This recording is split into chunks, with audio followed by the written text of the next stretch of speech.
Dnešnou našou témou je riadenie svojich vzťahov, budovanie svojich vzťahov, pretože tak ako si uvedomujeme svoj vzťah sami so sebou, tak môže byť veľmi prospešné, keď si ich uvedomíme a začneme na nich vedome pracovať aj so svojím okolím, to znamená s kolegami, s tímom, so svojím šéfom úplne samozrejme. Ja tu mám znovu nášho Snehuliaka, ahoj, a chcem mu položiť pár otázok. Takže na čom, prosím ťa, v práci záleží tvojmu šéfovi? Ja nemám šéfa, ja mám šéfku, je to pani Zima. A pani Zime záleží na tom, aby v zime príroda relaxovala a oddychovala. A čo pani Zima očakáva od teba? Odo mňa očakáva, aby som zabavil tých, ktorí to potrebujú.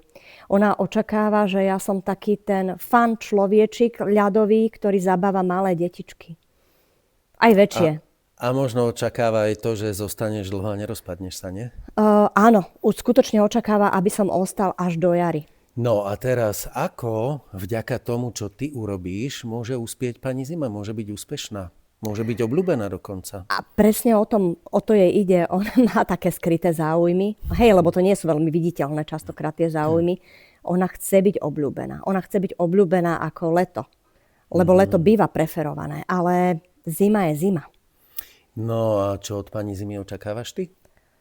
Ja od nej očakávam zabezpečenie bezpečného prostredia, v ktorom sa neroztopím. A to ako vyzerá? Fúka, sneží, je pod nulou, mňam, no najkrajšie počasie. No, a pokiaľ vy by ste sa chceli zaoberať pestovaním, budovaním svojich vzťahov, kliknite na náš program Majstrovstvo lídra a dozviete sa oveľa viac. Nájdete to aj v PDF-ku, ktoré je pod týmto videom. Klikajte.